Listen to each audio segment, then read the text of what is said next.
Welcome everyone to the Des Moines Register Political Soapbox. Our next candidate is Bryan Jack Holder. He's representing the Liberty Caucus, and he's from Council Bluffs and seeking to represent the 4th Congressional District. He's challenging the incumbent, Randy Feenstra, who's a Republican from Hull, and also the Democrat in the race is Ryan Melton of Nevada. Bryan Jack Holder. Thank you. Thank you very much, Carol. I want to once again thank the Des Moines Register for the time here on the stage. Let me start my clock. And I want to thank the Iowa State Fair for giving the Register this space here so that candidates for public office can speak with all of you. So, as Carol introduced me, my name's Bryan Jack Holder. I'm almost 50 years old. I'm from Council Bluffs, Iowa. I've lived in Pot County my entire life. And this is the 5th time I've run for Congress here in Iowa. They do the reapportionment every 10 years, and so the 4 previous times I've run, Pot County was part of the 3rd Congressional District, which includes Des Moines and Southwest Iowa. But they just reapportioned the state of Iowa, all the state House districts, state Senate districts, and the congressional districts. So now Pottawatomie County is part of the new 4th Congressional District. And the new 4th Congressional District, as you can see from this map, it's the northwest corner of the state, but it's 36 counties. So it's more than a third of the geography of the state of Iowa, that whoever represents the 4th District has constituents in 36 counties. And something I've always advocated for on all these campaigns is for smaller congressional districts. 100 years ago, Iowa had 11 congressional districts, and now we're down to 4. You know, we were very lucky we didn't lose a district here with the current reapportionment, but to place the decision-making power in one person's hands to make decisions for 800,000 of us, you know, to me it doesn't seem very representative. The two-party system is deeply entrenched, and so to win a race like the one that I'm in, I'd have to raise $2, $3, $4 million. And what that does is it puts the opportunity to hold public office and to represent people only in the hands of the very well-connected and the very powerful. And you know, the average person, the average citizen here, should have as much say in what goes on in Washington and the policies that affect us. It shouldn't just be about an aristocracy, an oligarchy of ruling elite that are completely unaccountable to us. You know, if any of you have ever gone to a town hall meeting with your congressional representatives, oftentimes they can only fly into town, drive into town, and they're there at your public library for 15 or 20 minutes. Well, that doesn't cut it in terms of representation. These people are writing laws that affect our daily lives. They're writing laws that affect the economy. They affect foreign policy decisions. And it's time for all of us average folks that want to have a part in the political process to stand up. And you know, in Iowa, thankfully, you don't have to pay a filing fee to get on the ballot for public office. You just have to turn in a certain number of signatures. But you know, there are certain offices in the state of Iowa where you don't have to turn in any signatures. All you have to do is fill out an affidavit of candidacy and you can get your name on the ballot. And I think that's the more democratic way to go, is just and you know, whoever has the most money and the most organizational skills is going to win most of the races.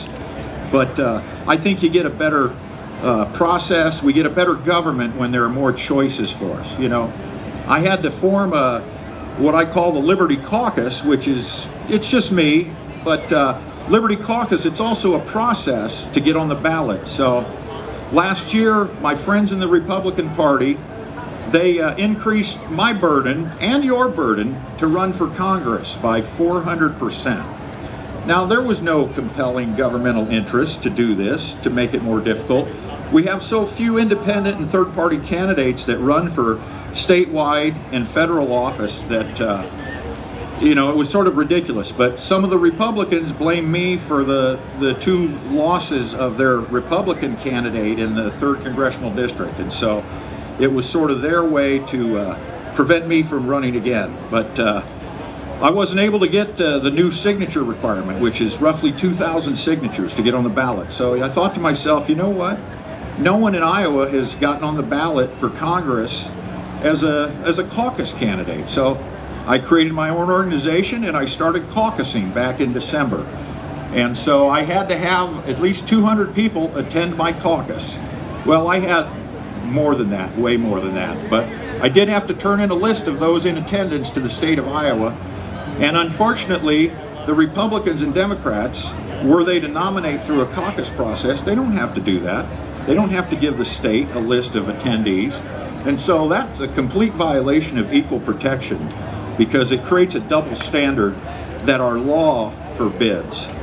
So, you know, there's lots of problems in the world, and in the 14 minutes I have left, I'm not going to be able to solve them, but there's some things I'd like to say. First of all, there's some of us that are never going to accept any mandatory vaccines. Some of us have neurological problems, but we have good immune systems. So I didn't take the jab, and I would not force anybody to take the jab. But I have friends that lost their jobs. They've lost their. I have a friend at Creighton Law School that he had to take the injection just to stay in law school. And as someone that graduated from law school, he really had no choice. You know, he'd gone to law school, he'd gone to undergrad for 4 years, law school for 2, and in his last year they gave him the decision, either get the injection or you lose your Doctor of Law degree. So that's completely wrong. The origins of the coronavirus, well, if you look out there in the media, there's competing narratives about how this pandemic started, how it came about. And I don't trust certain people that have a vested interest in claiming it was caused by an animal or whether it was something man-made and leaked from a lab. But we need to have a blue ribbon panel, just like the Congress had the Warren Commission that investigated the assassination of President Kennedy. I think there needs to be a committee to investigate the sources and origins of the pandemic. Moving on to another issue, the war in the Ukraine. You know, I don't believe that we should be there sending them weapons into a war zone with a nuclear power on the other side. But that's the way our government has operated for at least the last 100 years or so. They like to have these proxy wars with other major powers. Now the trouble with that is, in this day and age, with a nuclear armed adversary, they could destroy the entire world. You would hope cooler heads would prevail, but as we saw during the Cuban Missile Crisis, that the whole thing, World War III nuclear war, may have been averted just because a Russian submarine commander had the courage not to launch. So, you know, our whole lives shouldn't depend upon one person's poor or bad decision. It shouldn't, our lives should not be hanging in the balance. So, you know, and I'm still registered a libertarian. I would have loved to have been the Libertarian Party nominee and have the word libertarian on the ballot next to my name for this election. But with the Republicans doing what they did to increase the threshold to get on the ballot, unfortunately, I was unable to do that. But my friend Rick Stewart, wonderful guy, I'll be voting for Rick in November.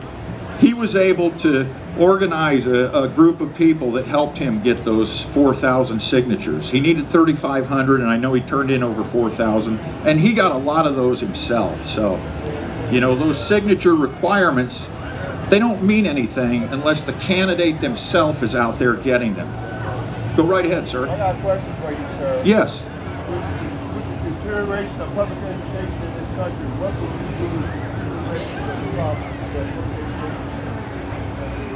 The trouble with the public education in this country, well, I know a little bit about public education. I was educated through public schools through the 8th grade. But even better than that, my dad was a school teacher. He was a high school guidance counselor, and he finished his career as a school principal in the public schools in Council Bluffs. And the biggest obstacle to achievement in public schools was not having a solid foundation of a family at home.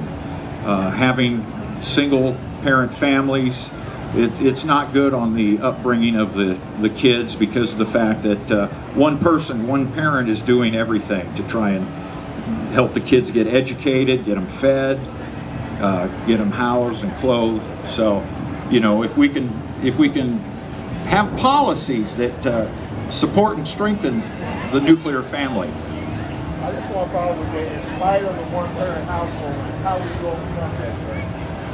If you were in Congress, how would you overcome that problem? Well, I'm not sure if one congressperson is going to solve the broken family problems in this country. But, you know, there's church attendance is down in this nation. There's a lot of people that no longer attend church. And there's been a subsequent increase in the number of service agencies that have been formed to help out these families, to help subsidize them, and to help take care of them and help address their needs and concerns. So, you know, it's always good if the free market solutions come about to help people. But, you know, they tax us and they spend money on certain programs, spending billions of dollars on bullets and bombs for the Ukraine. I don't think that's a wise and useful disbursement of our public funds, you know. But, you know, the way our public funds work, the government doesn't, they really don't need our money anymore from our paychecks. They don't need to tax us with the income tax, because the government creates money from nothing. It's called fiat currency. They create money out of thin air, and then they disperse it to different programs, different businesses, different corporations. But if you look at the state of the country, we basically live under a form of corporatism. It's a form of fascism where the private corporations own our elected representatives. And that's completely against everything that this country was founded upon. This country was founded upon the individual rights. And the founders, you know, a lot of them owned slaves. They were horrible people for doing that. And but we live in a country now where, look at me, I don't have millions of dollars. I'm running for Congress a 5th time, and I'm up here at the state fair, the Iowa State Fair, the greatest fair in the country. And the corporation, the Des Moines Register, has given me 20 minutes to speak here with you. So, you know, we shouldn't be afraid to get out there and voice our opinions, to speak with our fellow citizens. And I think that if more of us can run, it will give other people hope to get involved. I've got so many friends that have gotten involved in politics over the last 8 years, like I have. And many of them have run for public office, and some of them have even won successfully offices at the county and state level. So, you know, I want to invite Governor Reynolds to come here before the state fair is finished, to speak with all of you like I am, because, you know, it's not easy getting up here. But I'm sure that if she came and spoke, that a lot of people would turn out to support her. And similarly, I want to invite Randy Feenstra, who's the current 4th Congressional District Representative, to come and speak here. The last I checked, he's not scheduled to speak here yet, but I think we need to take every opportunity that we're given to communicate with our fellow citizens, because, you know, it's only through talking about these very highly controversial and divisive issues that we can reach common ground.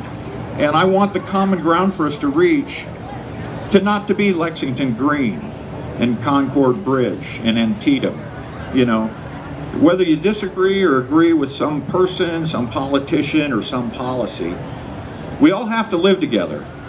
You know, the election will be over on November 8th, and November 9th, we're all going to have to join together. Now, I know there's so much focus on the presidential race here in 2 years and the top of the ticket, but these congressional races that I've run in before are just as important. Every bill originates, the tax and spending bill originates in the U.S. House of Representatives.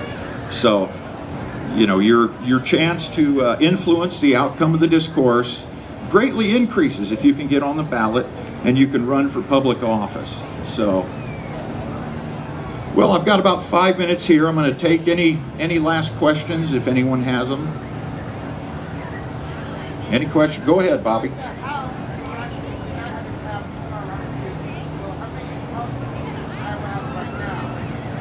Okay, yeah, Bobby asked me if, and Bobby's running for Iowa House District 15 as a Libertarian in Western Iowa, Potawatomi County and Harrison County. So if we divided the districts up like I propose, they stopped adding seats 100 years ago, and the population has tripled. I call it the Iowa Compromise. Let's just divide by 3.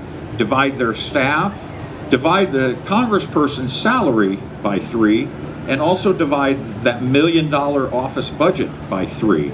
So let's get smaller districts and government closest to us. But like Bobby says, we'd have Iowa would have 12 representatives instead of 4 if they divided by 3. Now that also means states like California, who has, I believe, 53 U.S. representatives, well, that would be tripled to 150. But because each district must be roughly the same size population.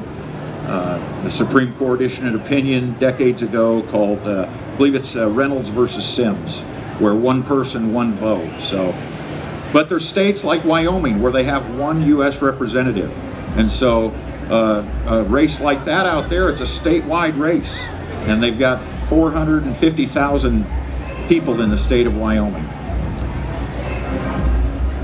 Any other questions? All right. Well, I'm going to leave you with this one final thought here, and that's, what do I want to say? You know, I've run for Congress. This is the 5th time. This is the last time I'm going to run for Congress, but it's not the last time I'm going to run for public office. I have a state senator who, due to the redistricting, he's going to be my state senator next year, and nobody in the new district voted for him in this newer constituency. And so I'm going to have to file a lawsuit against the state of Iowa to trigger a special election for Iowa Senate District 8. This current state senator, he voted to make it more difficult for us to run for office. And for that very reason alone, he didn't increase his own burden to get on the ballot, but he did increase mine and yours. So he should not be in the state Senate. But the state Senate and state House seats should be smaller districts too. So our current state House districts are about 33,000 people. Our current state Senate districts are about 60-some thousand people. And it's like I've said before, it's ridiculous to think one person can adequately represent tens of thousands of people. So, all right, well, I want to thank you all for coming out here to the Iowa State Fair. I want to thank you for listening to me here. And if you can do anything, you know, in the next few months, just make sure that your friends and family that have any problems, you contact them, you try and help them however you can, because this country has a lot of problems and they're not going to be resolved unless we commit ourselves to that. So thank you very much.